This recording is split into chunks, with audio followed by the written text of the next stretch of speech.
"No peasant girl would dare reject me," laughed the Count. But when she said no, the hall fell silent. "Before we begin this beautiful period romance story, tell me in the comments where you're listening from. I love knowing where you're joining me from." The music moved like a ribbon around the room, light and careful, as if the violins themselves understood that all great houses were built on keeping a beat. Laughter skated along the edges. Fans whispered. Shoes touched the tiles with pride that had learned to disguise itself as ease. It was late, but late in a palace does not mean the end of a night. It means the hour when people forget they are being watched and begin to perform honestly. The Count of Aragon had chosen that hour. Vanity picks its moments with the skill of a court musician. He stood beneath a chandelier that did not merely glow, it approved. He raised his cup, let the candlelight find his ring, and lifted his voice so it could travel the room without shouting. "No peasant girl would dare reject me," he laughed, and the laughter rose with him like steam from a winter dish. He said it as if humoring a friend, as if it were a gentle joke he allowed the room to share. The room was practiced at this kind of humor. It rewarded him with smiles and a hum of comfortable agreement. They looked at him. They looked toward his circle. They looked at one another to judge the strength of the current. They did not look down, which is where the serving girls are, because to see a serving girl is to accept that she sees you see her. Yet the Count had invited everyone to look. "Bring one of the girls nearer," he said pleasantly, as if ordering a piece of music. "Let us test the boldness of the times." A page nodded and moved into the current of bodies. He went to the edge, where the light thinned and the motion of the hall became chores. The girls there held trays steady as ships hold their masts in fresh wind. They wore skirts meant not to speak, bodices meant not to breathe too loudly. They carried the night on their backs the way a wall carries a house. Isabella did not think of herself as part of a joke. She thought about the weight of the silver. She thought about the distance between her hand and the nearest table. She counted how many cups remained and how many faces were thirsty. She thought about the ribbon at her waist that kept her apron tied when a tie wanted to loosen under heat. She kept her face clear and her hands clean. The page stopped and gestured to her with a tilt of his chin. His tone was not unkind. "The Count requests your presence." "Do you know which Count?" another girl whispered. Not from malice, but from fear disguised as gossip. Isabella lifted the tray to a waiting lady, set it down with grace she learned from her mother, and let the weight leave her hands. She wiped a finger quickly on the apron's hem, not to hide a stain, but to make sure that when she was looked at, the way she would be looked at, the look would not be able to find anything to point at that was hers to control. She walked into the bright. The hall was bigger when you were being watched. The steps in front of her seemed more than other steps. She did not slow. She did not hurry. She walked as if she were carrying something fragile, and perhaps she was. The Count let his eyes find her without moving his head. He was a man made for rooms like this one. His smile was one of those smiles that announces it could be mercy if you behave. It is at heart a negotiation masked as indulgence. "What is your name?" he asked. If the room loved him, the room leaned forward. "Isabella Morales, my lord." Isabella. He rolled the syllables as if checking their weight. Morales. He looked as though he appreciated the sound and forgave the origin. "From a tenant family, I imagine." She did not lie. "Yes, my lord." His expression invited the room to be pleased with him. Ah, honest and quick. A very modern combination. He extended a hand as if to bless a child. "Come, raise your face, so they do not think I speak to shadows." She obeyed, but only the first half. She raised her face. He meant raise your eyes and your gratitude, but she raised her face and kept her eyes steady, not high, not lowered, exactly level with the respect a person keeps in her own bones. "Is it true," he asked her, "that a man of my station can say that no peasant girl would dare refuse me anything I am pleased to offer, and remain equally unstung in pride and conscience?" The room stretched into a smile with him, startled by the sweet cruelty of his phrasing. It was a trick, of course. There were only two paths in front of Isabella. Accept the soft humiliation and be praised for grace, or stumble in resistance and be considered comical. She understood it the way she understands a doorframe. It is there to pass through, but it can also bruise a shoulder. She answered the only truth she owned. "My lord, if the thing offered is unkind, A peasant girl may refuse it and keep both her pride and her conscience. And if the thing offered is kind, she may accept it and keep the same. The room's smile faltered, not from offense but from a collective intake of breath at hearing a complete thought in plain language.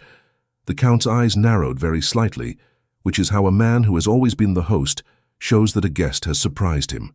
He did not blink. He did not show that he had been required to do any thinking at all. He laughed again, softly, as if apologizing for everyone's tension. "You see," he said, "we share a modern taste for riddles. Let me be simple then, for the sake of the hour. Isabella Morales, will you kneel and kiss my hand as a token that you know who protects your roof and your bread?" Silence is a hand placed over music. It does not crush it. It tells it to wait. Isabella felt the air change around her shoulders.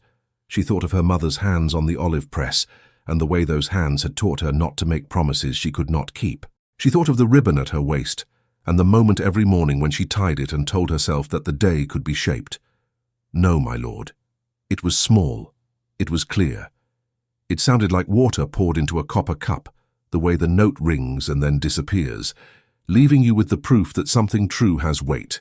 The nearest violin did not know whether to stop or continue. It chose to be honest and startled. The bow scraped. The music fell into silence like a bird startled off a branch. A page behind Isabella, whose attention had been on watching the Count's face for cues, let a goblet slip against the rim of a tray. It fell, and the sound it made when it struck the tile was not a crash but a scandal. A circle of wine widened toward Isabella's shoes, as if the floor was learning to blush. The Count smiled. A practiced smile, the kind used to calm horses and boys. He lowered his hand with deliberate grace so that no one could say it had been refused. He turned his wrist as if displaying the ring had been his intent all along. "This is why we are kind," he said lightly, "because it is a mercy to give the untrained a chance to try again." He looked past her shoulder with a benevolent air, as if addressing the room in which she happened to be standing. "My friends, do not startle. We are teaching manners, not conducting an inquisition." He glanced back at Isabella. "Shall we reset the little scene?" She did not move. She did not look terrified, which is usually the next act. She looked steady. Steadiness has a way of drawing attention from every corner, because it feels like something is about to happen that no one wrote down in their schedule.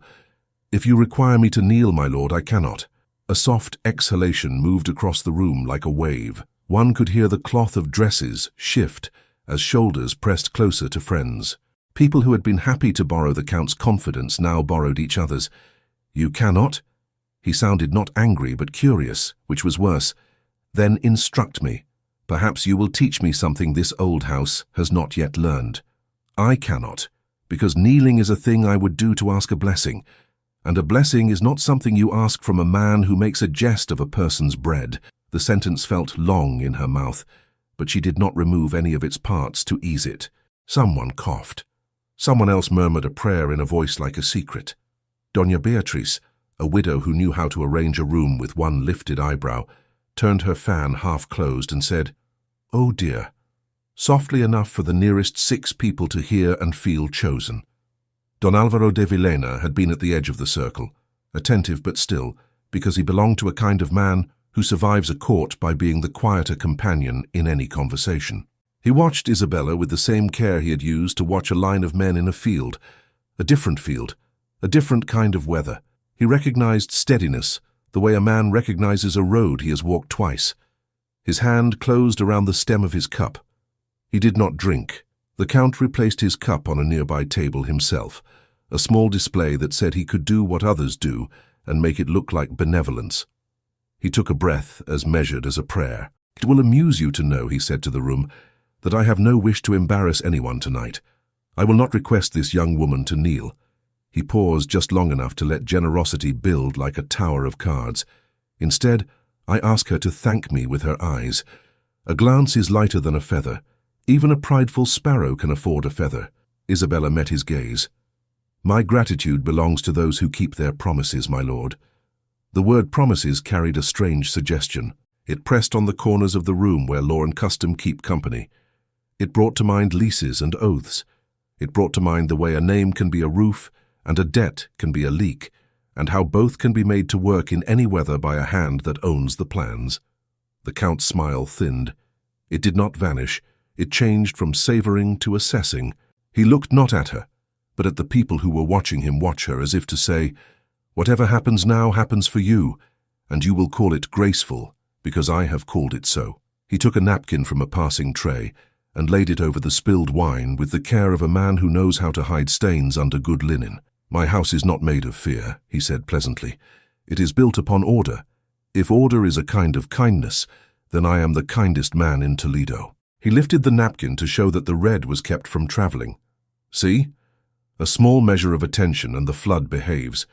A court usher in livery stood at the edge of the light, waiting for the moment when attention would wander so he could approach without you noticing him approach. He did not get the chance to be invisible. The Count saw him and lifted 2 fingers. "Yes?" "A folded paper, my lord," the usher said with a neat bow that made a sentence of his body. "For your review." The Count extended his hand. He did not look away from Isabella as he took the paper. He made the opening of the fold a performance meant to soothe the room. "See, this is merely business, like breathing, like turning a page." He read without reading, or pretended to, which can have the same calming effect when performed perfectly. He nodded. He spoke as if he were thinking aloud for the benefit of his friends, so that they could join him in the act of being reasonable. "There is, it seems, a small confusion of entries in certain tenancies under my patronage. A light revision at dawn will set it to rights." He smiled at the Duchess nearest him. "The sun is very good at correcting the arithmetic of the night." Doña Beatriz lifted her eyes just enough to seem charitable. "What wisdom," she breathed, "the way one compliments a cut of cloth. It does not make the cloth better, but it makes everyone aware that we are in the presence of something meant to fit." Isabella heard the word tenancies and felt a tightness in her throat that did not rise as tears. It settled like a stone. She thought of the small room where contracts slept in tidy stacks, and of the steward's hand that could wake them. She thought of the olive trees that did not know the language of courts, yet spoke of years by existing at all. "My lord," she said softly enough that it was brave to have anyone hear it, but clearly enough that courage would not be mistaken for confusion. "If the revisions touch my family, will we be told in time to understand what we are accused of?" The Count's eyebrows tilted with polite surprise. "Accusation is a loud word. I do not accuse, I clarify." He turned then, finally letting his attention move from her to the table in front of him, where a candle waited like a servant who has learned the luxury of stillness. He held the paper over the light to see the fibers of it glow. He reached for the little pot of wax, and when the page brought it, he warmed it with patience.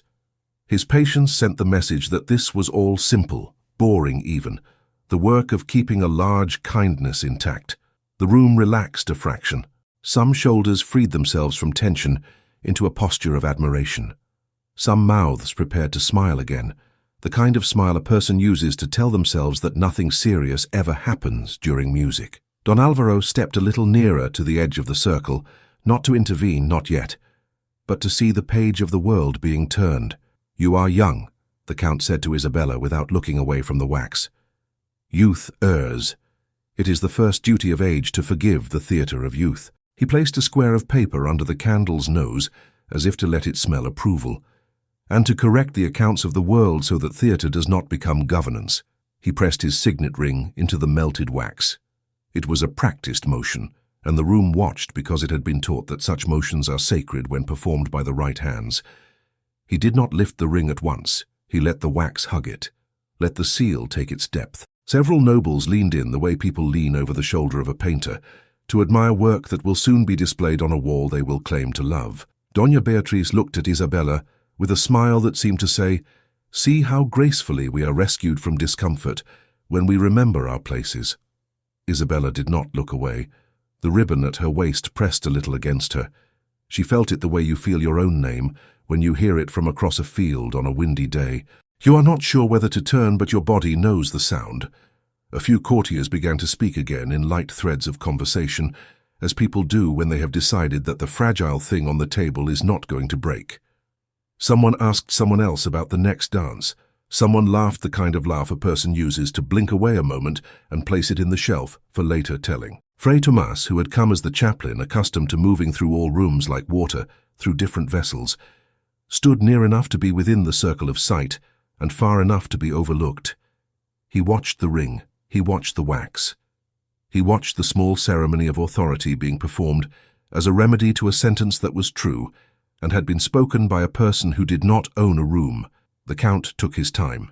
He lifted the ring at last, gently, to admire his seal impressed upon the soft substance that would harden and go wherever he commanded it to go. He looked pleased not with himself, but with the order of the world that allowed a man to do what he had just done and call it normal.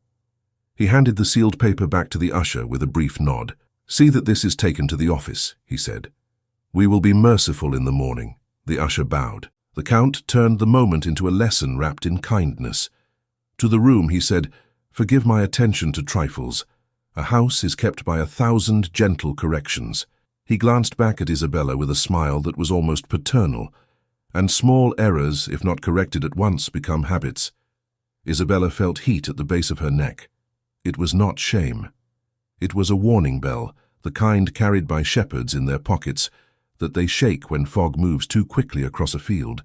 Don Alvaro cleared his throat once, softly, to see whether the sound could live in this air. He said in a tone that left no dent in anyone's pride, "My lord, may I ask, as a student of order, whether tenants named in such revisions are told what sum has been found and by what calculation? A man learns to admire good arithmetic when he is required to account for his own bread." The Count lifted an eyebrow. The question was not insolent. It was tidy. He responded in the language of courtesy that allows a rebuke to dress up as instruction. Of course, always the books are exact. He smiled, and the smile held a small edge. "I trust your family's ledgers are similarly admirable." "They are clear enough for daylight," Alvaro replied. A nobleman near him, hoping to be helpful, murmured that the young Vilena had a mind for numbers, as some younger sons do when they are given fewer horses to worry about. Doña Beatriz closed her fan with a soft click that sounded like the lid of a jewelry box. She proposed we all breathe, and someone laughed. The room seemed to agree. The distress would be folded away. The evening would be saved. Isabella looked at the Count and understood something that had not been spoken.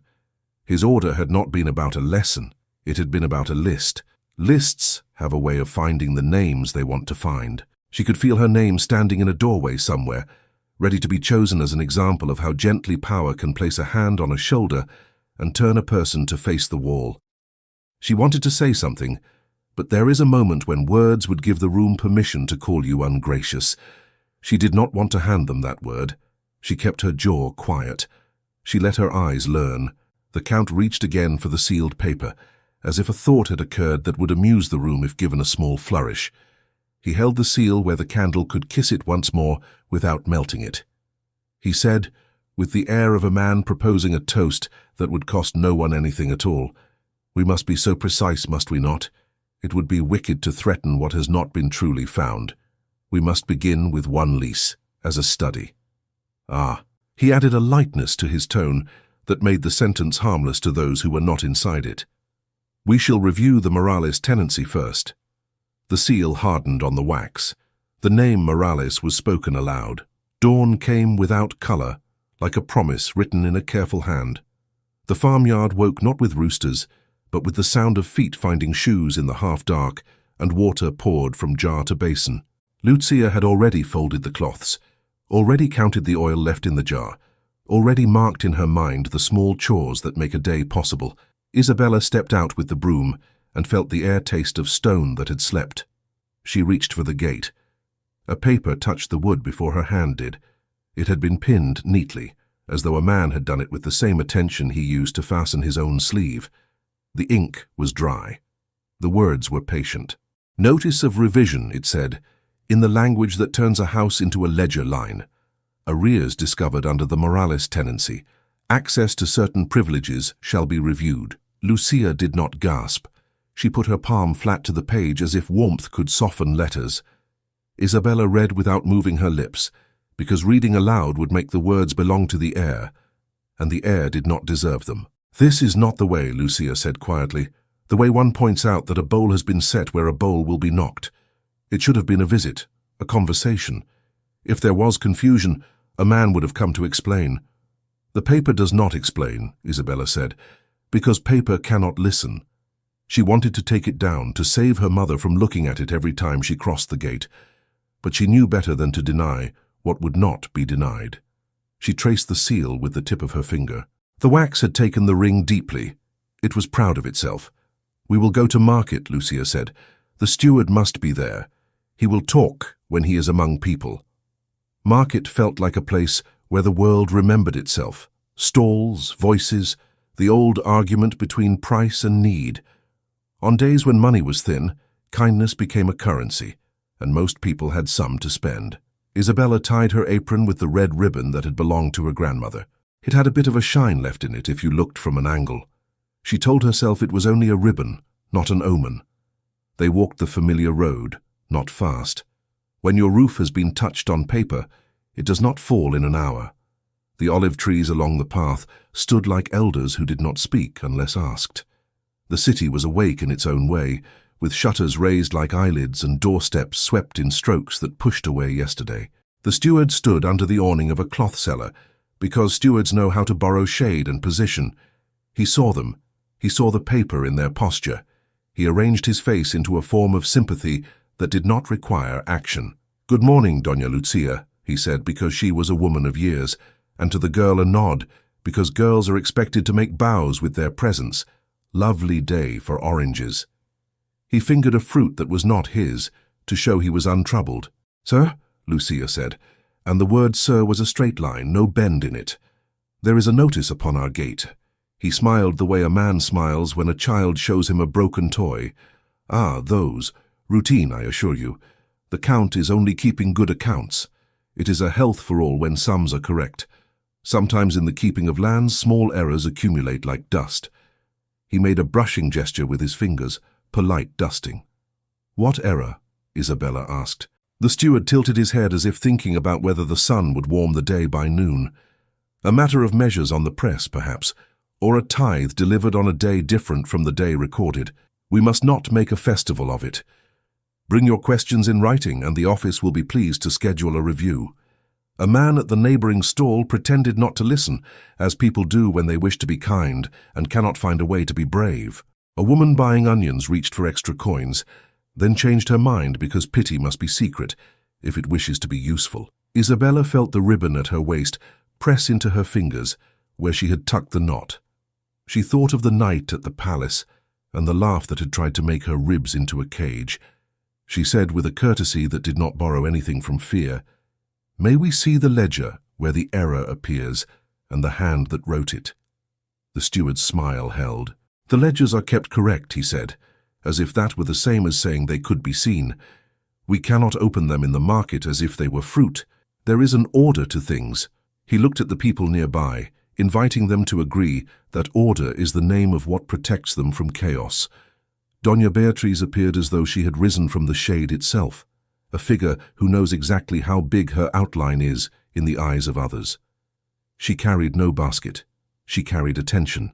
"Good morning," she said to the crowd in general and the women in particular, because women keep the story of a city in their sleeves. "What pretty onions! What fine bread! And you, steward, doing your work in a place where everyone can admire it." "We came to ask for clarity," Lucia said. The notice was not clear. "Clarity is our dearest wish," Doña Beatriz answered, "for nothing makes a house shine like it." She placed one finger to her cheek and addressed the steward as if prompting a child. "Perhaps a beginning could be made by requesting a few household details. Some matters are delicate, yes? Better handled in a quiet room than in a street where words turn into feathers and fly to places they were not meant to see." "We have no words that cannot be said in the street," Isabella replied softly. "Ah, but others might," said Doña Beatriz, and her eyes rested on Lucia with a pity so smooth it might have been carved. "Tell me, good mother, would you favor us by coming to the palace office this afternoon? We can settle the small points in the comfort of chairs and ink that does not spill." "Why only my mother?" Isabella asked. "Because mothers keep the keys," Doña Beatriz said, as if explaining a game. "We must respect that." She adjusted her glove at the wrist, which gave the steward time to nod at the right moment. "Do not be troubled. This touches no one's honor. It is all bread and figures." "We will go together," Lucia said.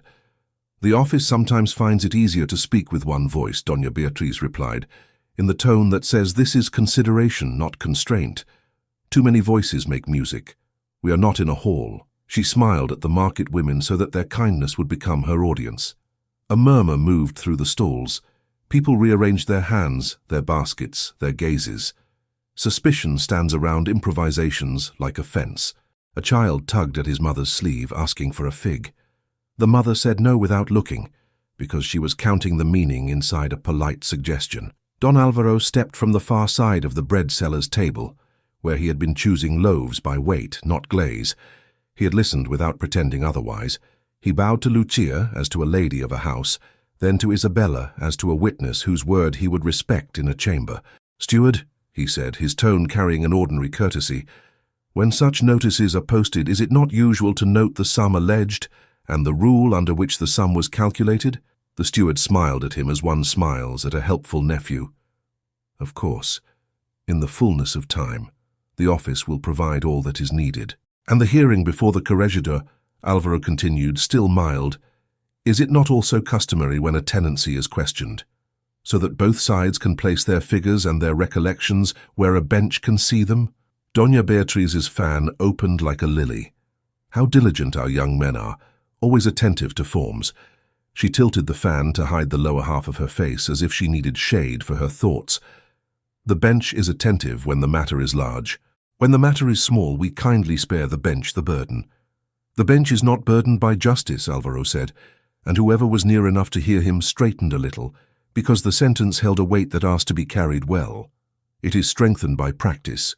If there is nothing to fear in the ledgers, then light will only make them handsomer." He spoke as one who has had to carry the weight of a thing without making others carry it. He left room for dignity to stand with him rather than behind him.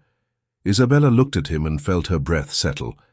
She had not come to find an ally in a market, but there he stood, quiet as a rule that had not been applied in a long time, and suddenly was remembered. Doña Beatriz answered with a careful nod. "Your zeal honors you. I will make the request." She looked toward the steward, and the look was an instruction dressed as affection. "Draft an appointment. A review can be scheduled before the bench, since we are all so earnest this morning." "Thank you," Isabella said, not to flatter, but because gratitude is the oil that keeps doors from making a noise when opened. Then she turned to the steward. "Please write the sum in question and the days that have been miswritten, so we can bring our own memory to match yours." The steward looked as though a small pebble had entered his shoe. He did not limp. He bowed. "As you wish." The rumor came like a wind that forgot it was not invited.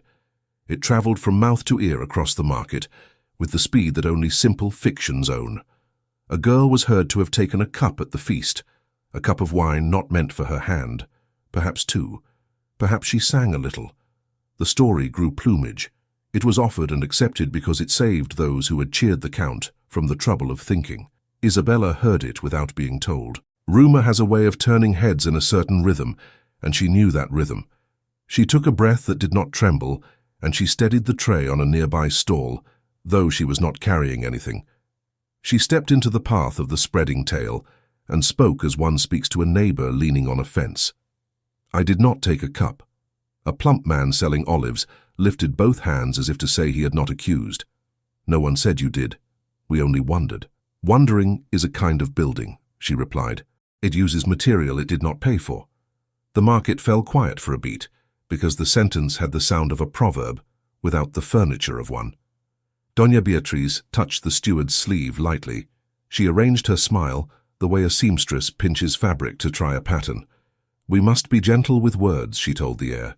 "They bruise easily." Then, more brightly, "Address your energy to the appointment, good man. Let the people see our fairness." She turned to Lucia. "Dear woman, do bring your household papers. It helps the bench to admire neatness." "We have neatness," Lucia said. "It is what keeps the walls standing." A boy pushed past them carrying a crate full of lemons, too heavy for his small arms.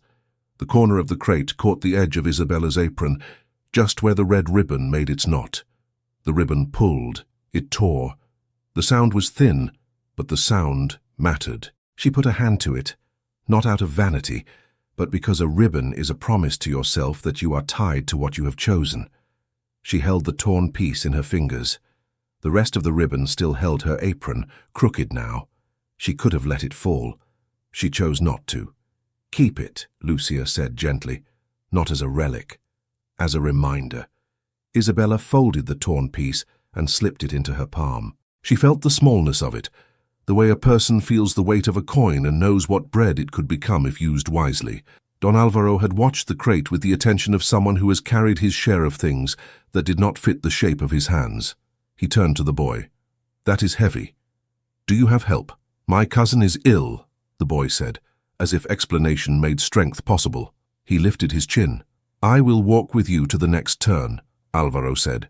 "The distance is short, but it is long enough for me to feel I have done something useful this morning." He looked back at Lucia and Isabella with a nod that respect puts on when it is not dressed up for a court. "May I call upon you before the hearing to see if there is any way to make your papers ready in the form the bench prefers?" "You may," Lucia replied, "and thank you for being plain." "Plainness is all I have enough of," he said, with a half-smile that did not ask to be admired. As he moved away with the boy, the market breathed again. People resumed the small barter that is life. Yet each person carried the knowledge that a notice on a gate can be a kind of weather, and that weather can change a season. Isabella gathered the items they had come to buy and put back the items they could no longer afford. She chose fewer onions, more flour. She chose what would keep. She did not explain her choices to anyone. She did not apologize for them. When a woman begins to apologize to the heir becomes a tyrant.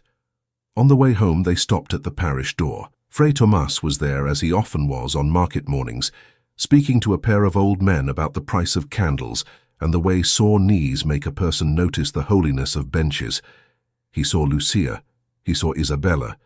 He saw something between them that was not words. "Father," Lucia said, "a notice has been placed on our gate. We would be grateful for your counsel." "Counsel is only bread if it is shared," he replied. He invited them inside, not into a confessional, which feels like a punishment for telling the truth, but into the small room where the parish keeps its lists of who needs what and who has given what to whom. He closed the door softly because doors are instruments that must be played with care. "Tell me," he said. And they did. He listened with the posture of someone who believes that listening is a work that changes the shape of a day. He asked 2 questions, not to satisfy curiosity, but to find the threads in the heap.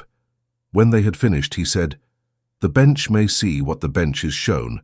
It is right to ask to speak there. I can send a note to the abbess. The convent keeps tidy copies of the tithe lists because women do not forget what they give or what they are owed. If some entry has shifted like a stone in a path, perhaps there is a record of the path before it shifted." "Thank you," Isabella said. The ribbon in her palm felt warmer now, as if truth had hands. "There is something else," Fray Tomas said gently. "In matters like this, the first blow is often to the page. The second is to the story. The market will be asked to hold a version that makes it easier for some to sleep. Remember that sleep does not vote in the morning. People do. Stand in the same place each time you speak, and you will be a landmark, not a rumor." "We will stand at the bench," Lucia said. He smiled, a small pleased thing, as though someone had arranged the candles exactly as he had hoped. "I will bring what copies I can to the door of the hearing, if the abbess agrees, and I will speak to the clerk about the form. He likes forms. It is a harmless love and can be useful. They left with lighter steps than any news would have justified. When you are given a line to follow, the road stops feeling like a flood." Back at the gate, the notice did not look smaller. It did not change its ink because they had been busy, but it seemed less like a door that could not be opened and more like a board that could be lifted if one knew where the nails were. Isabella tied her apron again with what remained of the ribbon. The knot was awkward. She left it that way. She went to the press to see what could be mended while men sorted paper. Lucia went to the chest where their documents lay. She laid them out on the table like a mother places clothes for a journey. When she went to lift the jug of water, her hands did not shake. She had a task. A neighbor came to the gate with a loaf. She did not say why she had brought it, because it is not elegant to notice another's trouble. She talked about the weather, about a cousin's new child, about the price of soap. Then she left the bread and the conversation at the same time, as if the two were braided. By afternoon, the sun had learned to be warm. The yard hoped to be ordinary. A pigeon examined the roof as if considering it for a sermon. Then footsteps came down the lane, measured, official, not hurried. Official feet never hurry. They make the world come to them. 2 palace officers stood at the gate, not draped in threat, but in neat coats and gloves that said they were careful with their hands. Behind them, a clerk unrolled a small, tidily tied packet. He bowed with the exactness of a man who knows how far his respect is meant to travel. He had a way of holding his chin that told the air he had come to conduct a ceremony, not a quarrel. "Good day to this house," the senior officer said. "What can we do for you?" Lucia asked, standing between the gate and the room where the papers were laid out. Her voice was not raised. It did not need to be. "We bring a warrant for the review of accounts," the officer answered. He took the paper from the clerk with fingers that had been taught how to handle authority without creasing it. He did not wave it. He read aloud the parts that were meant to be heard in yards and kitchens, the way a bell is rung to gather people without shouting. As he spoke, Isabella noticed the seal. It had been pressed a little too deep, the way a man presses his authority when he wishes to leave a mark on wax and on memory. The wax had taken the detail with appetite. The clerk handed the second sheet. It held a name that was not Isabella's. It was not hers to carry, yet it rested against her throat like a weight. It said in the same tidy script as the notice on the gate, "Lucia Morales is summoned to appear alone." The paper named Lucia alone, as if a house could be reduced to a single voice. The officer folded the warrant with care and waited in the yard, leaving the weight of it on the table without touching the documents spread there. The clerk's eyes did a small round trip over the neat stacks and came back to the seal as if to confirm his own importance. The day had grown warm enough that the wax might have softened if left too near the sun, but they did not leave it. They made ceremony of everything, even shade. "Must I go without my daughter?" Lucia asked. Not in fear, but as one tests a cord before crossing a river. The officer kept his face arranged properly. "The summons names only you, madam. It is an easy matter. We wish to avoid crowding. The office is small." "Small is a kind of choice," Isabella said, and her hand found the knot of the ribbon at her waist, now tied with an awkwardness she refused to hide. "My mother does not deal in secrets. If questions concern our household, I may answer what she does not remember." The clerk smiled a professional smile. "We prefer to hear one voice at a time. It keeps the page tidy." "The page will be tidy," Lucia said. "It is the room that worries me." He blinked, perhaps unused to being answered in sentences that did not ask permission. The officer cleared his throat, and the apology in his glance toward Lucia was real and brief, as apologies are when a man is between his job and his human sense. "We can wait a short while if you wish to find a neighbor to sit with your door. It is better," he added, "that your daughter remain here to mind the house." It would be better, Isabella thought, for those who write notices if the girl who said no would be separated from the woman who taught her how to mean it. She felt the truth of that thought, like a small coin in her pocket she was not ready to spend. "I will come," Lucia said, "but I will not sign anything without counsel." "Counsel?" The clerk's pen made a tiny twitch, the kind a bird's head makes when it hears a crumb fall. "You are at liberty to ask a priest to bless your day, of course." "She meant," said a quiet voice at the gate, "that counsel includes understanding what a line means before one is asked to place a hand beneath it." Fray Tomas stood there, without making a scene of arriving. He had the sort of presence that sat well in any doorway, and doors did not resent him for using them. "Father," Lucia said. "Good day, officers," the priest continued, with a nod that neither praised nor challenged. "I often walk with people when they are invited to conduct business in rooms that are not theirs. It keeps the steps even." The officer bowed. The clerk said that would be unnecessary. He used the word kindly. It did not change the word. "We would be glad of your company, Father," Lucia replied. Isabella took up the folded letters that proved their payments and the small notebook she kept like a shadow of the house. She put them back down. The paper they wanted was named after her mother, not her. She could not carry someone else's name into a room without being accused of daring that name to be weak. She watched them go down the lane, the officer's stride measured, the clerk's careful, her mother's steady. Fray Tomas matched their pace as if the ground belonged to their agreement, rather than to the seal in the officer's pocket. When they turned toward the city, the noon light made them look smaller. She felt that smaller shape land in her chest and make a place for itself. The house looked back at her. The jug, the hearth, the press, the table with its straight legs. Everything willing to be as ordinary as it had been yesterday, when the only questions that mattered were about wheat and weather and oil. She straightened the stack of papers she was not allowed to bring. She made the bed that would not be slept in for some hours. She wrapped bread in cloth the way her mother did it, with a fold that kept the crust from hardening. Then she could not stand being quiet any longer. She went to the parish again, feet remembering the way without help. The door was unlatched for air. Inside, a candlestick had been moved to the left, and she moved it back, not because it must be there, but because doing it gave her hands a job that did not depend on anyone's permission. A young woman from the next street over was kneeling, counting prayers with her fingers. Isabella stepped past softly and found the room where the parish kept its lists. A boy copying figures looked up, startled, ink on his thumb. "Is father here?" The boy shook his head. "Palace office, with your mother," he pointed, though directions do not help when someone is where you cannot go. "Is there anyone who can tell me what is written when people like us are named in ledgers?" she asked. The boy smiled, that quick, grateful smile of someone who is pleased to be useful. "The convent keeps everything," he said. He meant the convent keeps it like a mother keeps a cupboard, full of exactly what you remember and some things you did not know you would need. The abbess likes to be asked. She says order is a song you must sing right, or else it becomes noise. He colored at having said it as if it were his own thought. Isabella thanked him and turned toward the door. He called after her without meaning to be bold. "The path along the wall is cooler. The lane will cook you." She took the cooler path. It led along stone that had known many hands and had learned not to tell secrets even when pressed. The convent gates were open enough to suggest welcome and closed enough to teach respect. She tugged the bell, which sounded like a spoon tapped against clay. A voice from inside asked who called. "Isabella Morales from the Morales tenancy under the Count's patronage," she answered, "because we learned to count ourselves by the names others used to call us. I seek the abbess if she has a breath to spare." The porter, a woman with kind eyebrows and practical hands, let her in and led her through the cool corridors. The walls kept their voices low. Even so, one could hear a sheaf of paper being turned by another pair of hands somewhere, and the quiet started to teach her how to keep her own movements small without making them weak.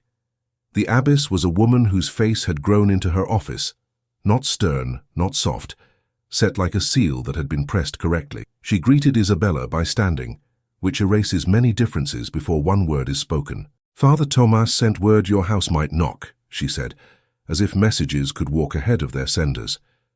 "Sit. Tell me what breathes in your chest," Isabella told her, with no ornament. She used the words the paper had used, and the words the market had used, and the words she herself had held back in the hall. The abbess listened like a steward of a different kind of wealth, a wealth made of time and quiet attention. "We keep tithe lists," the abbess said, "because charity has a memory and she relies on us to keep it sharper than the people who rely on her. Those lists are not crowns. They are witnesses. Sometimes when people make numbers do tricks, the lists say no." She rose and went to a cabinet with careful hinges, took out a bundle wrapped in linen, and brought it to the table. Her hands did not shake. She had been trusted by papers for too many years to be nervous now. "We will not let the originals go wandering," she said, "but copies have feet. If your case will be heard, these feet may be asked to walk there." A novice entered with a lamp that burned steadier than outside light. The abbess nodded to the lamp. "Place it there. Candles know how to stand when truth must be seen." The novice set the flame where it could show ink without flattery. Isabella bent over the columns and saw, for the first time, the city the way numbers see it. Names, quantities, dates that turn people into patterns. She traced her finger along entries that involved her neighbors, her household, the granary, the poor box. There were days when grain left the granary and days when it returned. There were marks where it ought to sit heavier, and instead it seemed to fly. On certain weeks, the abbess said, the poor were told not to come because no measures remained. On those same weeks, another page shows the tithe collected as if it had doubled. I did not know how the two truths could hold the same bench. I thought perhaps I had lost a day in my mind. But I do not lose days. She tapped the column lightly. Isabella's breath slowed to match the lamp's steady pulse. "May I copy these?" "You may," the abbess said. "Not all, only what touches your house and the neighboring entries that speak to the same days. We do not fight a cloud with a book, but we show where the path goes wrong." She called for parchment, a fine reed pen, and sand. She also sent word to a lay sister who kept the convent's accounts. "She will watch our eyes, too many eyes make ink jealous." As they began, the porter returned to the room. "A gentleman waits at the gate. He says he comes as a friend of the Morales house, and his hat tells the same story. He knows a priest. Should I send him away to keep our silence taut?" The abbess did not disapprove of a smile on her own mouth. Silence is more elastic than people think. Let him in if he will whisper. Don Alvaro de Villena entered without letting his boots tell the floor who he was. He bowed to the abbess as if she were the queen of this building, which she was. He greeted Isabella the way one greets a person one has met under heat and finds again in shade. "I went to your door," he said softly, "and the boy by the parish guided me here by the short street. I hope I do not disturb the good order." The abbess gestured to a chair. "You disturb nothing you do not improve by removing it. Sit. If your eyes are true, you may look. If they are not, the lamp will find you out." Alvaro looked like a man who would not dare to fail in front of such a lamp. He sat, took the copy pen when offered, and watched the numbers until they made sense. He did not rush. He matched dates at a pace that allowed trust to form in the small ease between lines. "These marks," he said after a time, "indicate deliveries from the granary noted in the count's steward's hand. Then, on the bishop's day, the tithe measured was less than half what was due, yet the account shows a full measure given. The poor list shows names sent away. Who signed these tallies?" "A clerk's initials," the abbess said. The seal was pressed to the summary. Alvaro frowned, not like a lord who has been contradicted, but like a man who finds a knot in a rope that has kept a bridge up. The seal appears on days when nothing required it. Someone wished to marry the appearance of law to an absence of grain. It is a habit of people who know that eyes admire wax more than ink. Isabella copied an entry that touched the week when her mother had begged flour from a neighbor, and returned it the next day out of pride. The ledger showed no gap then. The next week, a sudden increase of arrears sat heavy on their line. It was the kind of trick that steals exactly as much as a person cannot prove. She felt the knowledge settle without rage, like a stake placed in the ground to mark a place for building. "We will need a formal petition to the corregidor," she said. "If we ask as beggars, we will be given charity and called content. If we ask as tenants, we will be given a hearing and called troublesome. But I would rather be troublesome in daylight." Alvaro raised his eyes to her face and nodded. "I will draft it in the form that cannot be refused, without requiring the bench to explain why it refuses. Explanations do not like to be seen naked." He glanced at the abbess. "With your leave, I will cite the practice of sanctuary and the convent's record as basis for the court's interest." "You have my leave and my satisfaction," the abbess said. She called for her lay sister to supply the proper phrases. Men love phrases. They carry them like talismans. The work of copying slowed time until the sun forgot where it meant to be. The lamp did not flicker. A small breeze pressed against the window and thought better of it. Isabella's hand, unused to ink for so long, cramped. She shook it out, which made a tiny, shapeless blot on the margin. She covered it with the tip of her finger and breathed. "Do you need rest?" Alvaro asked, the question naked of gallantry. "No," she said. "I need to finish." She smiled. A small thing, not an invitation, only a proof that she was more metal than glass. He smiled in answer without showing teeth, as if acknowledging that she had set a pace, and he intended to keep it. He traced the letters of a name on a copy he made, P.D., and looked up at the abbess. "This clerk, does he belong to the palace or to the town?" "To the palace office," she said. "He comes here sometimes to admire our lists and to flatter their straightness. The flattery is very kind. He does not ask to help carry sacks. He will prefer to be seen as harmless," Alvaro murmured. "Men who press seals too deeply always do. It is their coat." A bell rang somewhere in the building, not loudly, the kind that says a meal is ready or a prayer is beginning. The abbess lifted her head. "We will go to chapel to agree with God about what is true," she said. "You may continue here without us. We trust you because the lamp has not wavered." When the sisters had gone, the quiet grew into a person, and sat with them.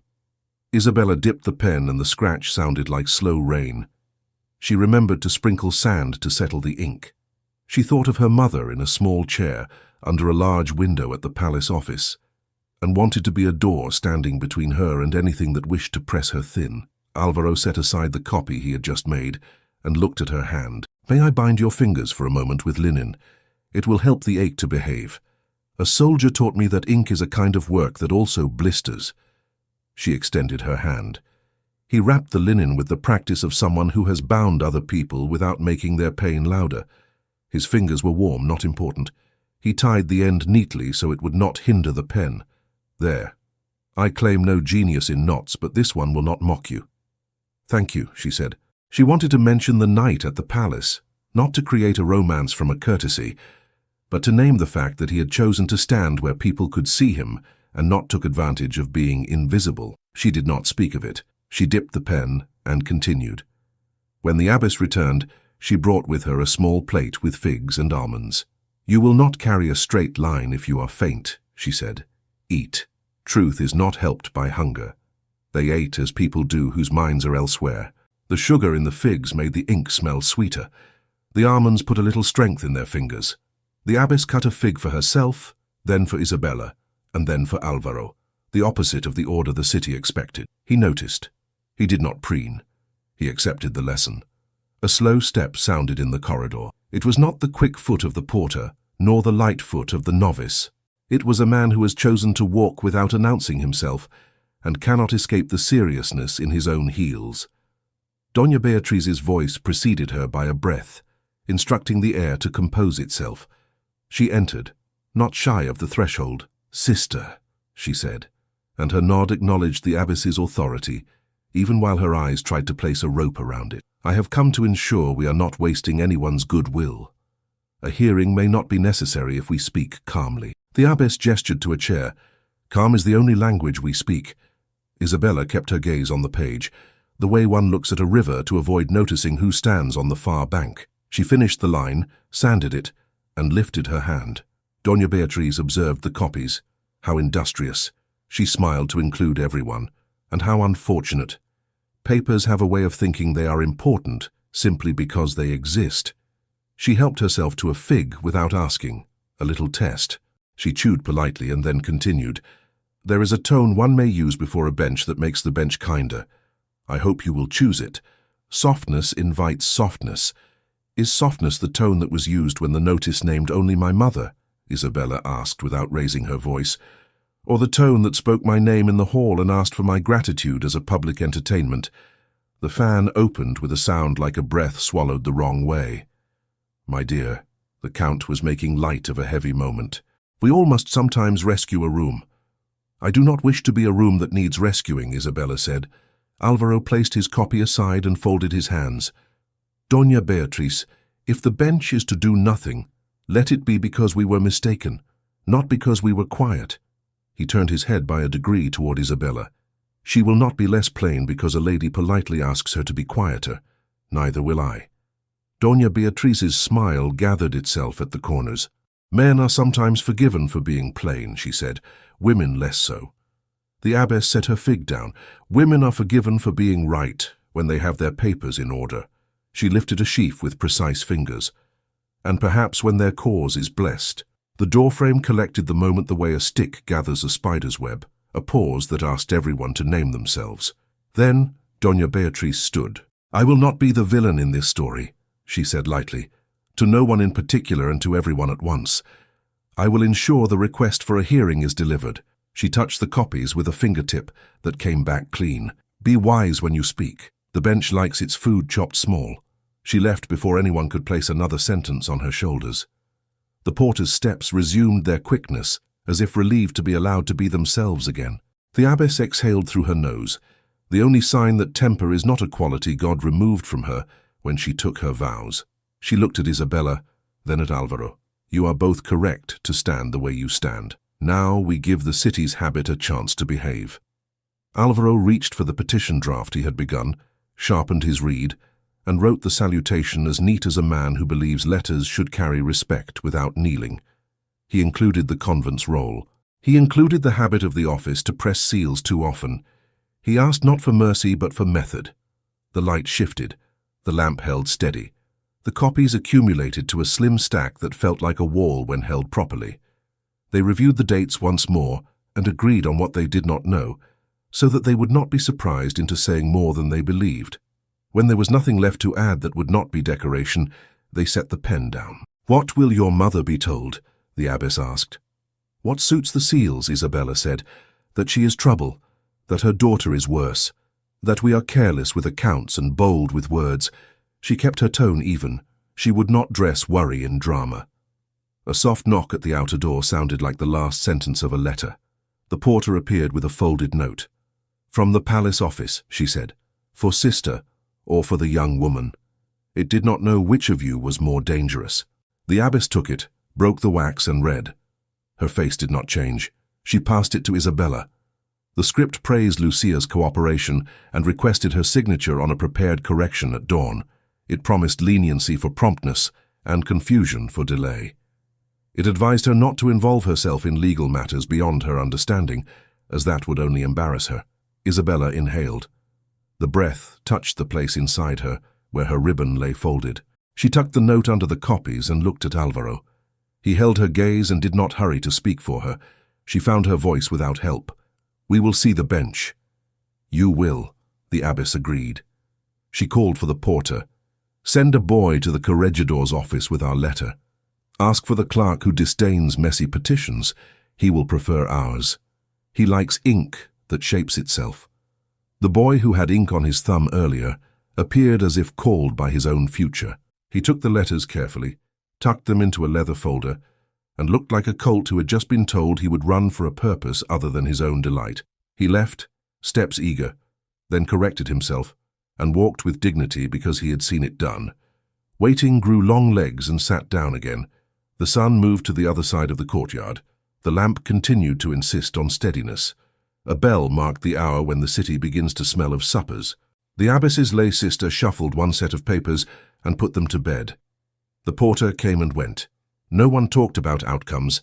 It is a superstition among people who often hold breath. If you name the thing you need, it might crumble into things you cannot use. Alvaro rose, paced once to loosen his knees, and sat again. He spoke low for her only. "If the bench refuses, I will carry these to the royal auditor at his next visit. It will shame the town to take a matter up past it, and I will be called the wrong kind of loyal, but I do not mind the name." "We will not borrow trouble," she answered. "We have enough to feed tonight." The door opened. The boy stood there, flushed but composed. He did not enter. He held the threshold as if it were a drum he must beat only once. He lifted his hand, and in it was a folded reply, wax still warm enough to smell faintly sweet. The porter took it and gave it to the abbess. The abbess did not hurry. She thumbed the seal to test its truth, then opened with the care she gave all things that would soon be called evidence. Her eyes moved, then lifted. "A messenger arrives with a reply from the corregidor. He will hear them today." The corridor outside the audience chamber smelled of wax and linen, the smells of rooms that pretend to be calm. People arranged themselves along the walls as if they were part of the furniture and wished to prove their usefulness. The porter from the convent carried the folder like a reliquary. The abbess did not come in person.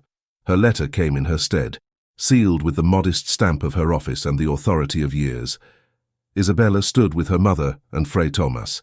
She felt the torn piece of ribbon in her palm, folded twice, a small square of resolve. Don Alvaro came last, so he would not seem eager, and bowed to Lucia as if greeting the host of a gathering.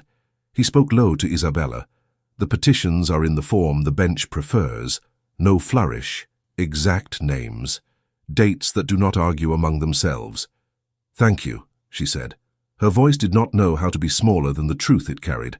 A clerk called the room to order with the tone of a man who had taught many rooms to behave. The corregidor entered.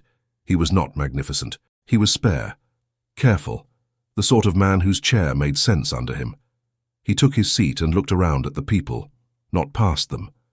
When he spoke, his voice did not try to be wise. It tried to be heard. "We are gathered to consider a question of entries in accounts that affect the tenancy of one house, and by extension, the harvest of a small field. We will proceed with courtesy, because courtesy keeps the weather fair in small rooms. He glanced at the door where the steward waited. Call the parties named. The Count of Aragon appeared with neat steps, not late, not early. Light found his ring and greeted it as an old friend. He inclined his head to the bench. He inclined it to the room. He inclined it to the idea of order itself.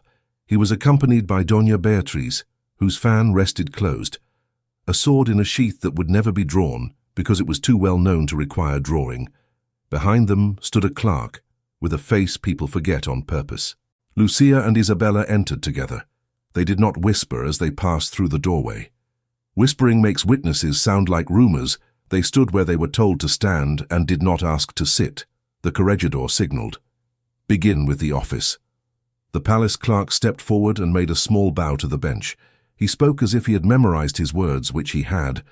In the course of routine review, we found discrepancies in the Morales tenancy. Several measures of grain were unaccounted for in the ledger. A tithe was delayed and recorded improperly. Notices were sent, as proper. A correction was prepared, as merciful practice. The clerk smiled, as if his mouth were paid to contain reassurance. The bench asked, "Show the ledger." A copy was presented, its pages neat as a soldier on inspection. The clerk pointed, here and here. He spoke with a finger that knew how to accuse politely. The steward nodded in the right places, like a man agreeing with a bell. The corregidor turned his head slightly. Notices were posted yesterday? At dawn, my lord.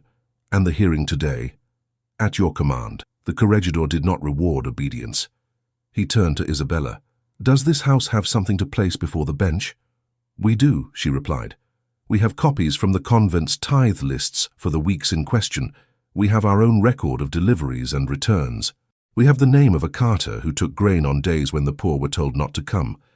We have the seal that appears on summaries when it need not be there. Her hands did not shake when she held the folder. She offered the papers to the clerk of the bench, whose duty it was to receive without comment. He carried them to the corregidor, who held the abbess's letter up to the light as if the paper might glow with the way it had been folded. The corregidor read quickly. He did not let his face flatter or accuse the words. He laid the letter beside the ledger and placed his hand upon both, as if to keep the wind from inventing anything. We will hear from the convent's representative later, he said.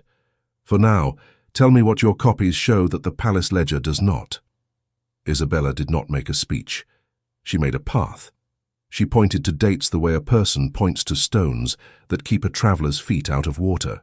On these days, the granary recorded deliveries that did not reach the poor list.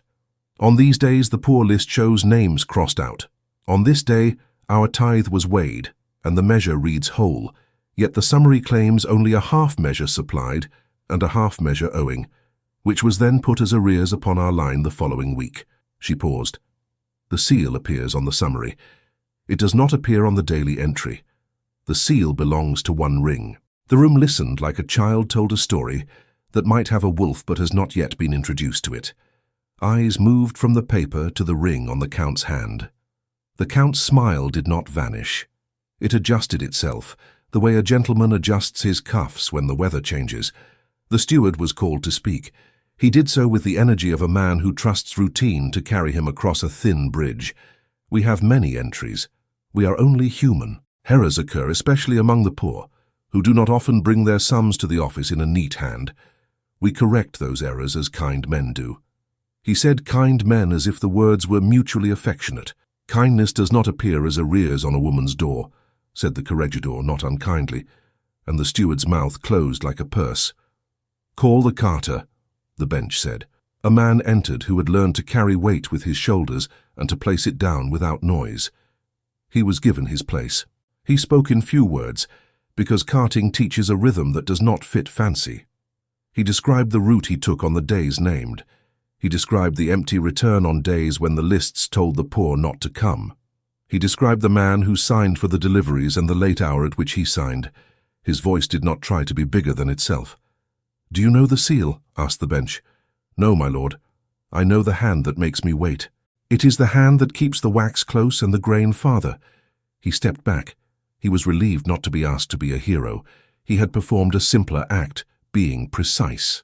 Doña Beatriz rose at last. She addressed the bench, not the room. Always a good house keeps its entries neat. The Count is a good house, we all know it. If a seal appears where a seal need not be, perhaps it is zeal to prevent cheating.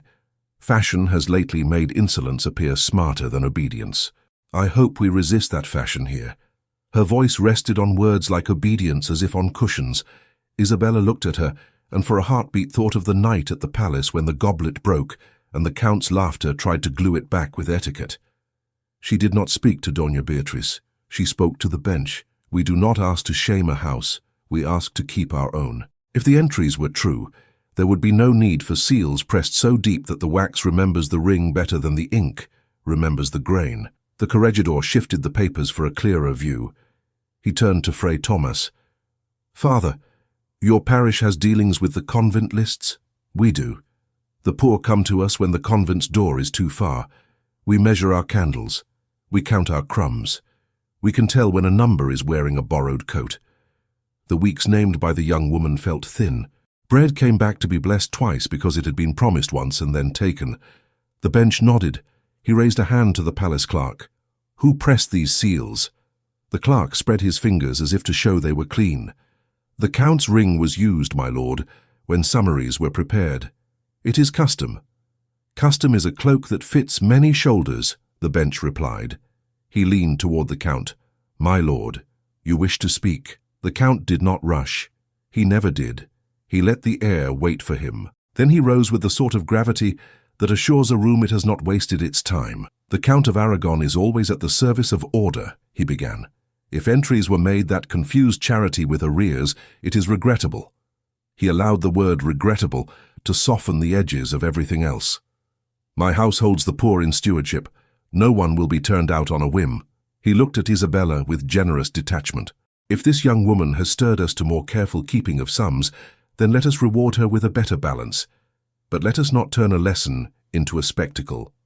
He placed his hand briefly over the seal on the table, a quiet assertion that authority is by nature a calm thing. The room relaxed, trained as it was to take generosity when it was offered and call it noble. The bench did not relax. He looked down again at the column of dates. He traced a finger along the space between the convent's entries and the palace ledger. "We will hear the convent's letter," he said. The porter approached with a steadiness that respects importance without falling in love with it. He gave the letter to the clerk of the bench, who read at the corregidor's request. It stated simple things with simple sentences. It named the weeks when the poor were turned away for want of measure. It described the copy practice of the convent, that long habit that keeps memory from becoming a rumor. It asked the bench to compare illumination with shadow. When it was finished, the room did not know whether to nod or to find a cough. The bench nodded for them. He looked to the young woman. "Isabella Morales, will you speak on your own behalf?" She did not step forward. She did not need to. She allowed her voice to carry itself. "Our field is small, my lord. Our oil press does not boast. We have paid what was owed when it was owed. We have accepted help when we failed, and returned it the next day when we had enough to do so. If we are made to carry debt that belongs to someone else's hand, we will lose more than a field. We will lose the truth we have kept between ourselves and God." She breathed once. The breath steadied the lamp of her voice. "We do not ask to be admired. We ask not to be miscounted." She could feel the hall hold still. The Count studied her as if the shape of her words could be pressed into a ring and worn. The bench addressed the clerk. "Who took delivery on the days in question?" The clerk named a junior official. His initials matched the ones Alvaro had traced. The bench requested that he be brought. He was not present. A runner was sent. The correcting of rooms requires messengers. While they waited, the bench turned to Alvaro. "Don de Villena, your petition bears your hand. Do you ask for your own sake or as a student of order?" Alvaro bowed the sort of bow that keeps a spine unbroken. "For the sake of order, my lord, which is my own sake and everyone's." He did not add more. The sentence sat on the table like a cup that will not chip. The junior official arrived, surprised by the size of the room he had entered. He was shown the entries, the summaries, the seal. He stammered, not because he was evil, but because he had learned a habit and now was asked to name it as habit while the room listened. He named the days he had signed. He named the hour. He named the man who told him to use the seal even when not required. He tried not to say the name. The bench did not bully him. It placed him gently in the center of his own sentence. "Thank you," the bench said, when the man had finished saying more than he intended. "You may wait outside." The Count's smile did not shift. He had long practice in lifting discomfort away from himself and placing it under the feet of a servant who would continue to stand. He bowed to the bench. "We will take care, my lord. Those who exceed their instructions shall be corrected with patience. I ask that we return to propriety with the swiftness that keeps markets calm." The bench placed his palm over the convent copy again, as if to still a page that might fly. He spoke plainly. "Markets are kept calm by justice, not speed." He turned to the palace clerk. "No further notices will be posted on the Morales Gate until this review is concluded." He turned to the steward. "No seizure of tools, animals, or renderings will be attempted." He turned to Lucia. "Your lease stands as yesterday." He turned to Isabella. "Your courage is noted. Courage does not entitle, but it clarifies." His gaze moved to the Count. "My lord, your house's service to this city is known. So is the bench's service. We shall be equal to our offices." The Count inclined his head, a concession that cost him little now and promised to cost more later if the wind changed. He preferred not to speak. Silence can sound like magnanimity if a man wears it well. The bench rose briefly, a signal that the formal shape of the hearing had been respected. He announced a short recess before his consideration. The clerk scurried to collect papers, as if he could make a decision by putting sheets in the right stack. Outside the chamber, the air learned to be air again. People who had kept their thoughts folded unfolded them and compared their creases. Some took the Count's quiet as victory. Some took the bench's sentences as shelter. Others considered their suppers and decided to think about justice tomorrow because salt must be measured today. Isabella stepped into a patch of shade, where the wall offered its cool without comment.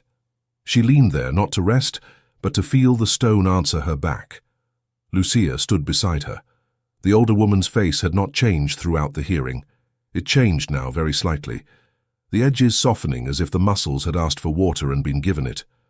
Fray Tomas came to them with a look that had no triumph in it, only relief that the day had not wasted its breath. He said, "Your words were the right size. No one had to put a ladder against them to climb." "Thank you, Father," Lucia replied. She placed a hand lightly on Isabella's arm. "We will go home soon. I promised the jug I would be there to lift it, or else it will sulk." Isabella smiled. It was an ordinary smile, the kind one uses at markets and at bedsides. It tasted better than any other kind. Don Alvaro waited until there was room to be private in a public hall. He did not step too close. He did not lower his voice in a way that would require her to lean in. He showed her the respect of clear words where anyone could hear them if they wished and call them proper. "Isabella," he said, and her name in his mouth did not feel borrowed. "Today I stood with you because a bench must be taught to look where it has not looked in a while. Tomorrow I wish to stand with you because there is a life I mean to make, and it is only honest if you are at the center of it." He paused, not to admire his own sentence, but to breathe. "I ask to marry you openly, not to rescue you, not to hide you, to honor you where everyone may see that honor and get used to it." She did not answer at once. Good women are told to answer at once, so a man will not be made to feel the weight of waiting.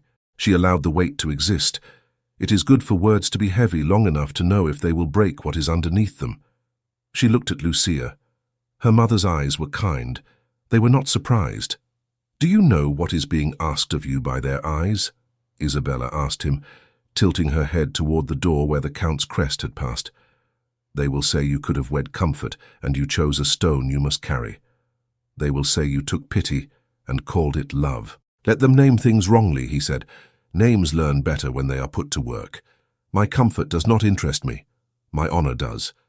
If it cannot stand the weight of a good woman's truth, it is brittle, and I would rather see it broken than keep it and be useless." Fray Tomas made a small sound that might have been a laugh or a prayer. The two are close cousins. Lucia's mouth became a line that had never learned to pretend. "You speak as if you have listened to yourself for more than one season," she said to him. "That is rare in a young man." He bowed to her in thanks, as if she had shown him where a tool was kept that he had been using wrongly. Isabella looked at his hands. They were steady. She remembered them on the reed pen and on the linen that bound her finger. She thought of the press at home and the way it demands patience, or it bruises the oil. She thought of the night at the palace, and the way her no had made a space around her that had to be filled with something better than fear. She felt the small square of ribbon in her palm, and let it teach her one more thing. "Yes," she said. Then she said, "So there could be no mistaking it. Yes, I will marry you. We will not do it as a hiding place. We will do it as a way of standing." She reached up and did not touch his arm.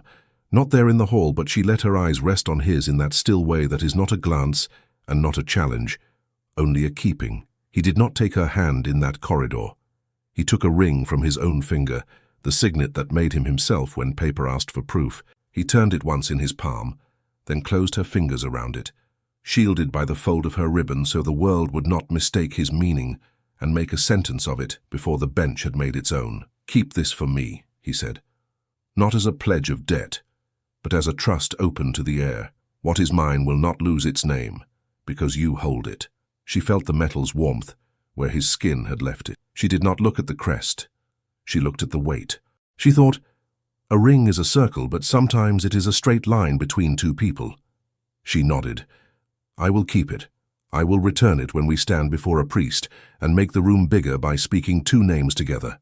Doña Beatriz passed just then with the air of a woman checking on the category of a day. She saw the small circle of them and chose not to break it. She paused only long enough to say, to the air, "Decisions made in corridors have a way of staying strong. They are not heavy with flowers." Then she moved on, her fan unneeded. The bench returned. People settled as if their bones had remembered chairs. The clerk shuffled the last necessary papers and placed a clean page on the table because justice likes to write on something ready. The corregidor spoke without ornament. "We have heard enough for today. We do not pretend to have the whole season's story from an afternoon's talk, but there is enough to say that haste is unfit. The notices are stayed. The sums in question will be recalculated in the presence of a third party chosen by this bench, with access to the convent's copies. No corrections will be signed in private rooms. The poor will not be sent away on the days named without the parish's knowledge." He looked at the Count. "Your house will assist this process." The Count inclined again. He did not commend the bench. He did not argue. He saved both for later, when rooms were different. The bench continued, looking at Lucia. "You will go home and keep your house. You will be told when to return, not summoned with the urgency of men who wish to win by surprise." He looked at Isabella. "You will speak when spoken to, as you have done today. And if you speak unasked, let it be because silence would be a lie, not because victory has made your tongue hungry." She bowed, which is different from kneeling. "Thank you, my lord." The hearing closed. It did not bang shut like a door that has been slammed. It sighed closed like a book that will be opened again soon. People rose and began to call the day by different names, depending on what it had given them. Some said mercy, some said reprieve, some said annoyance. A few said justice, but softly, because it is a word one does not say loudly unless one has seen it, and most had only glimpsed its sleeve. They stepped into the courtyard, where the sun had shifted, and made the tiles gentle underfoot. Isabella breathed and found the air tasted less like wax and more like dust that had remembered it is friendly. Lucia took her daughter's arm and made it look like a habit older than this trouble. Fray Tomas smiled with the knowledge that work has been done and more must be done, and that both truths can exist without hurting one another. Don Alvaro walked beside them to the gate. He did not plan. He did not promise dates and times and trumpets.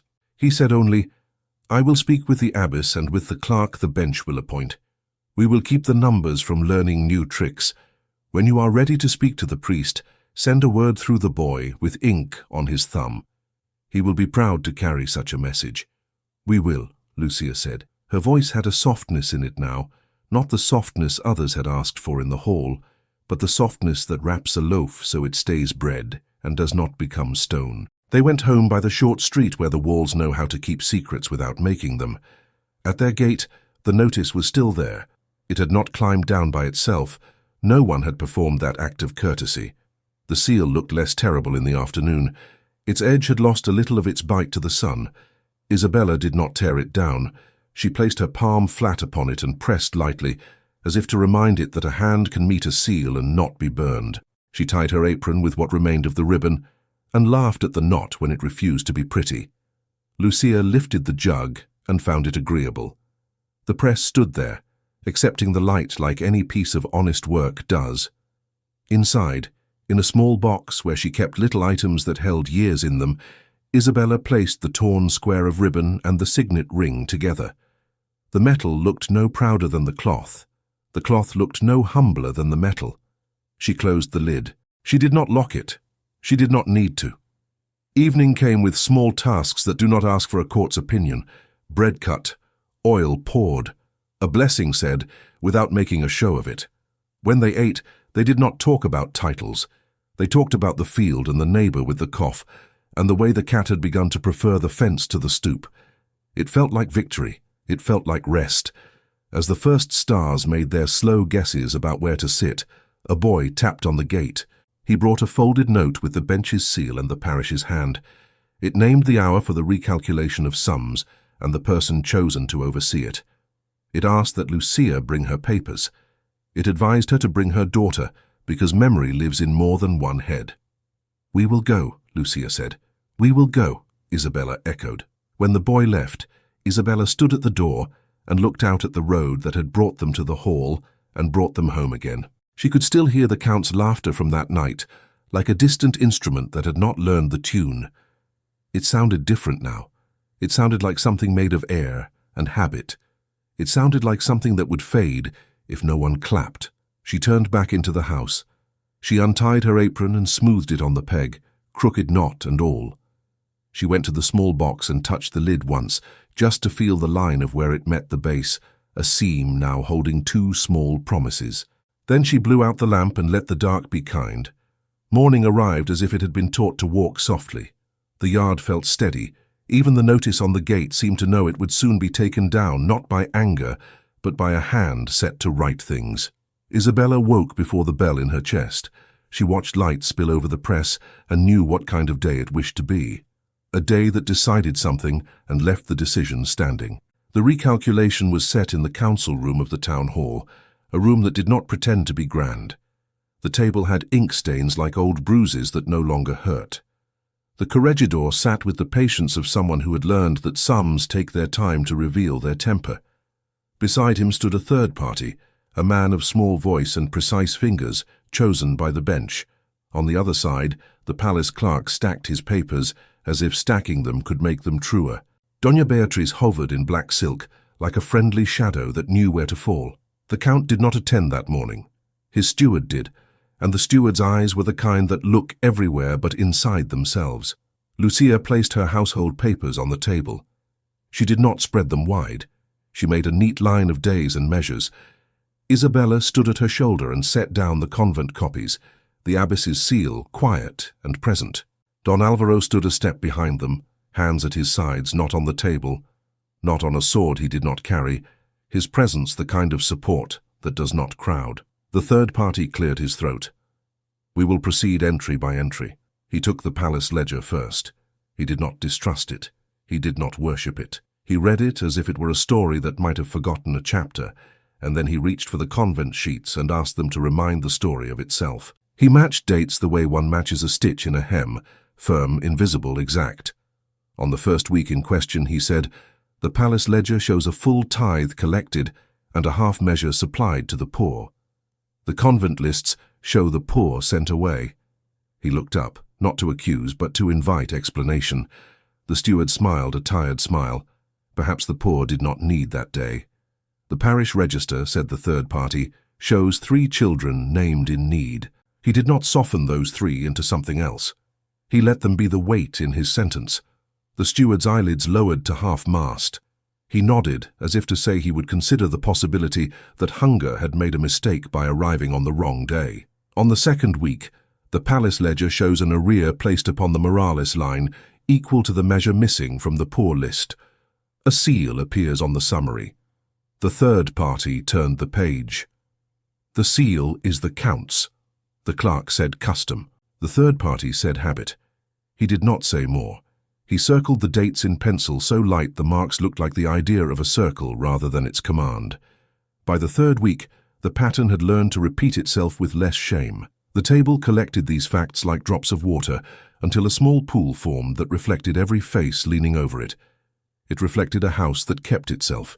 It reflected a hand that pressed wax too deep. It reflected a city that had not paid attention because it had been asked not to. "I will go to the granary," the third party said. He removed his jacket as if to tell the room he was about to ask questions that did not need silk to sound respectful. He left with a clerk from the bench. He did not invite the palace clerk to follow. Doña Beatriz tried to keep the room polite by talking about the weather, and it obeyed her for a few minutes, then remembered it had other work. They returned near noon with sacks counted, measures tested, a list of names the granary had seen more often than the ledger confessed. The third party placed these names on the table, and the table did not sag. He aligned the columns and drew a firm line. Under it he wrote the sum the palace ledger should have carried, then the sum it did, then the difference. He did not speak louder when he wrote the difference. The number, when written correctly, made its own sound. The corregidor lifted his gaze.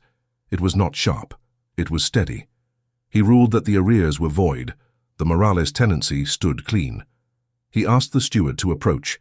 He spoke to him in a tone reserved for men who have learned shortcuts and now are told to walk the path. The steward swallowed the correction. He did not like it. He knew it was not designed to be liked. He bowed and accepted it because a bow is cheaper than changing, and he hoped a bow would be enough. At the door of the hall, a stir trembled the air like a string plucked. A royal courier entered, with a folded packet bearing the thin blue ribbon that means the crown has chosen to notice. He bowed to the corregidor first, to the convent porter second, and to the room as a whole last, which taught everyone where they stood that day. He presented the packet. The bench broke the seal and read. The room, which had already added details to its story, learned it would be adding more. A royal auditor is en route to Toledo for customary inspection of accounts. The language was gentle, almost lazy. The timing was not. It said that the city was part of a larger heart which remembered to beat. When the auditor arrived 2 days later, he wore no sword and no flourish.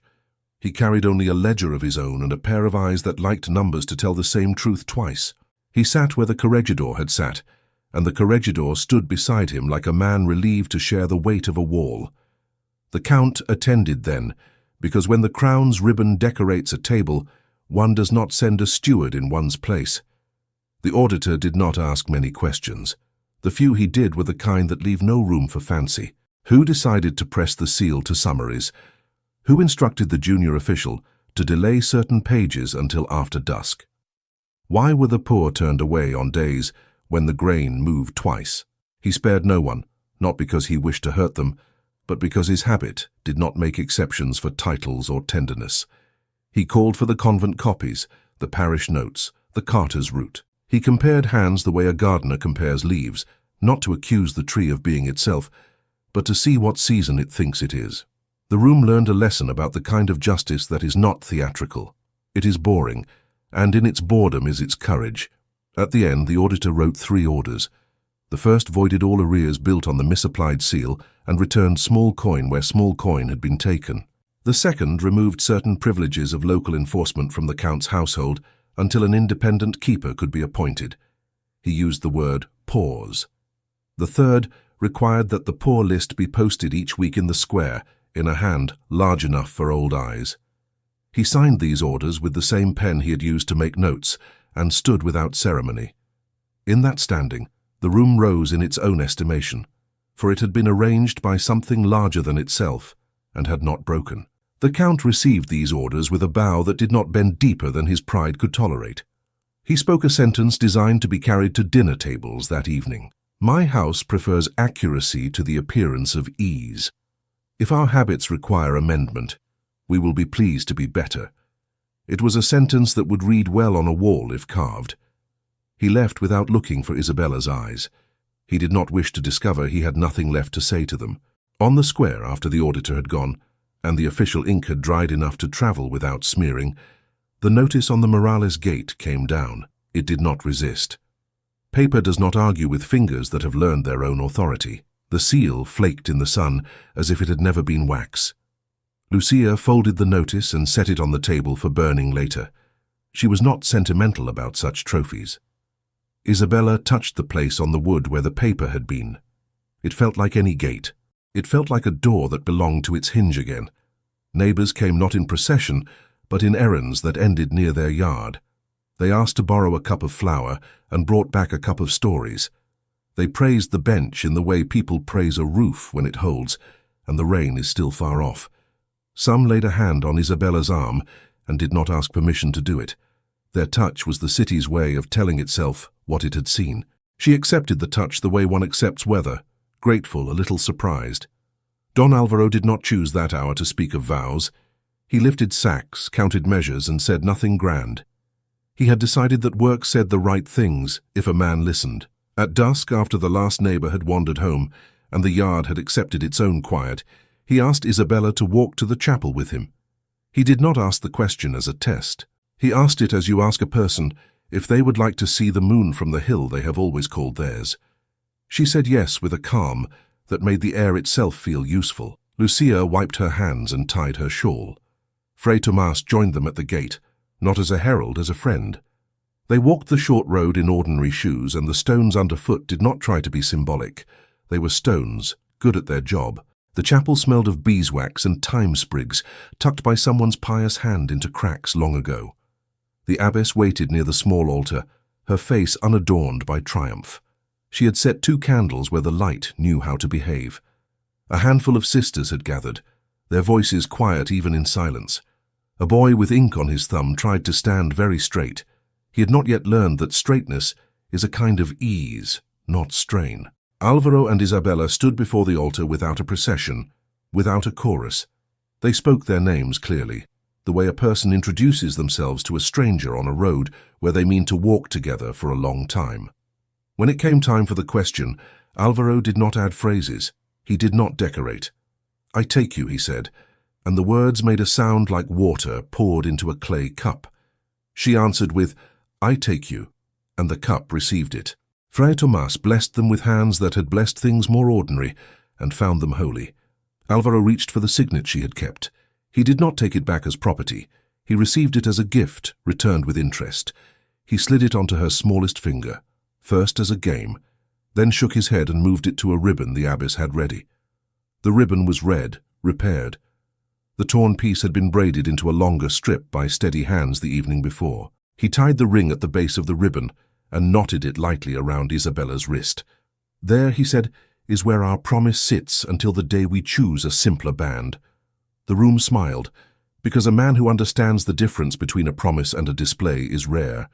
Lucia's eyes carried joy the way a river carries reflections, gently, without effort, and in such abundance that it felt like more than the river alone could make. The abbess intoned a prayer so plain it felt like bread. The sisters hummed a line under their breath, a tune a person could work to. A candelabrum flickered at first in a draught, and then found itself steady when the door closed. Isabella watched the flames stand like little spines and thought, "This is what truth does when you shield it from noise. It does not grow larger, it grows steady." They signed their names in the parish book, their letters neat and legible, even under the pressure of happiness.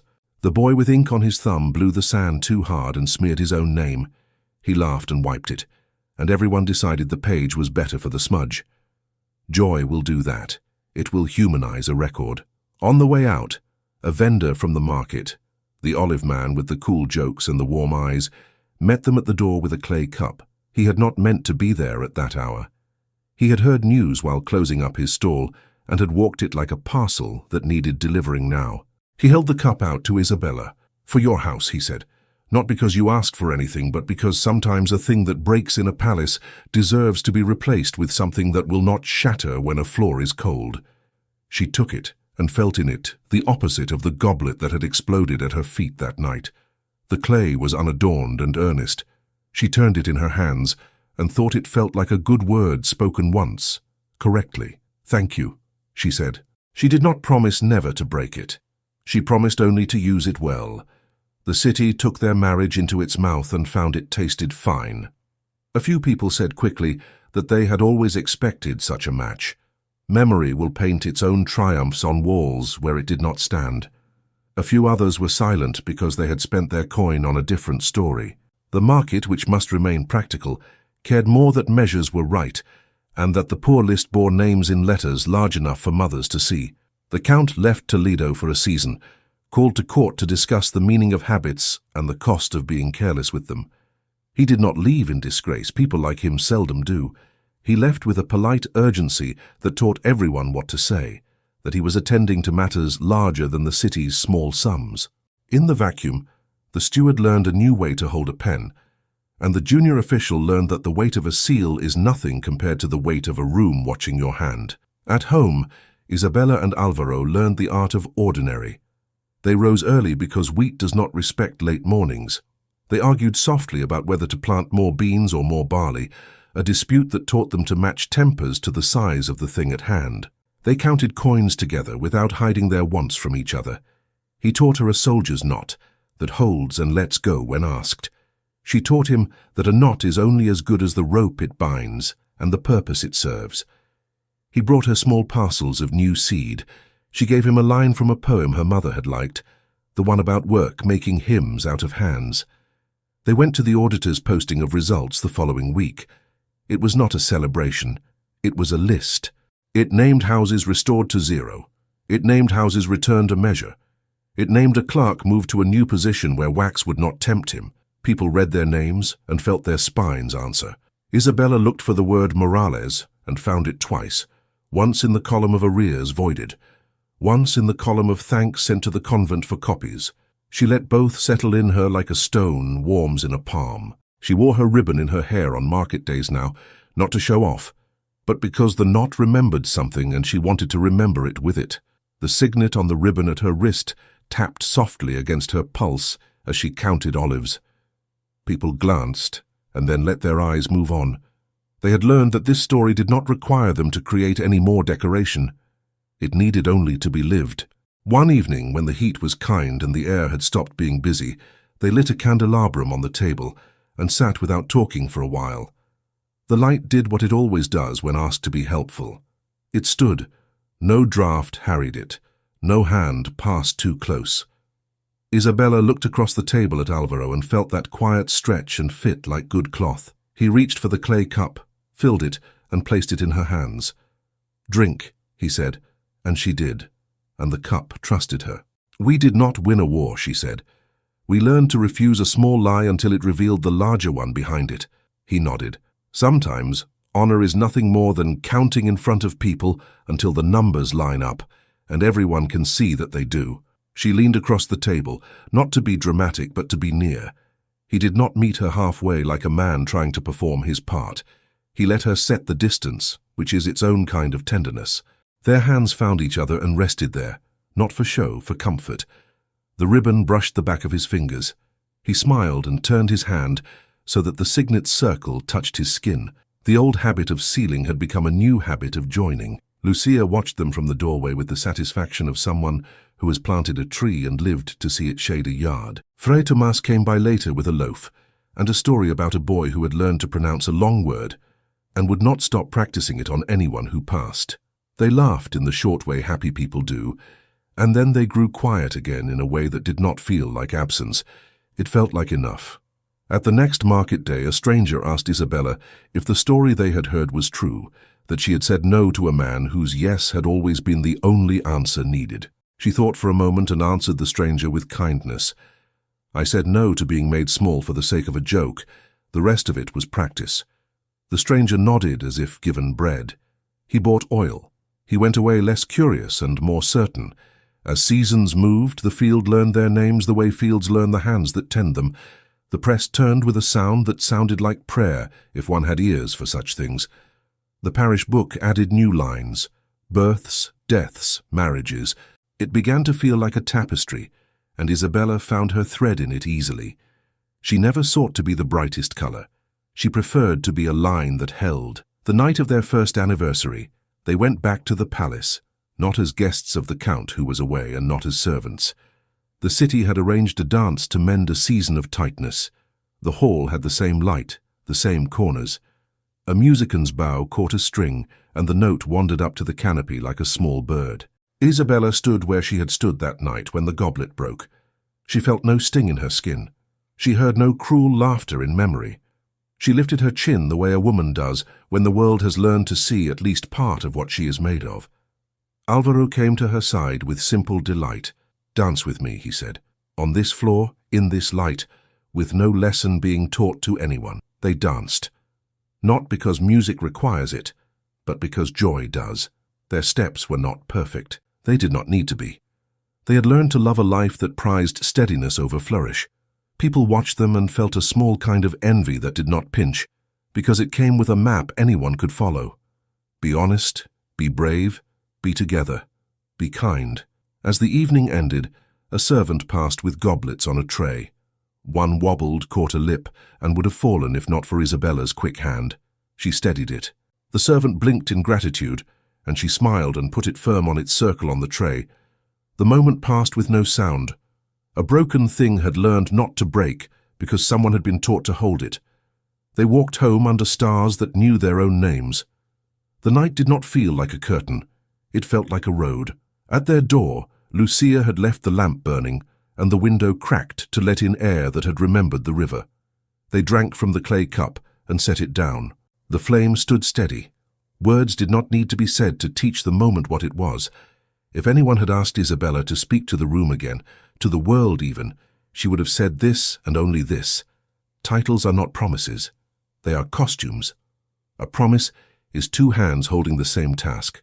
Power is not the right to demand a bow. It is the grace to stand upright together and make room for others to do the same. Dignity begins on the day you decide you will pay the true price for your own breath. Love is when someone else offers to pay it with you, not for you. And when one voice dares to say no to contempt and yes to another hand, the hall that had learned to laugh at the wrong moments falls silent, and in that silence a life begins that does not require anyone's permission to be called good. Thank you so much for listening to this story, all the way to the end. We hope it moved you as much as it moved us while telling it. We'd love to hear your thoughts. Leave us a comment telling us where you're listening from and what you liked the most. Rate this story from 0 to 10. What score would you give it? If you enjoyed this story, don't forget to subscribe to the channel and leave a like as a show of support.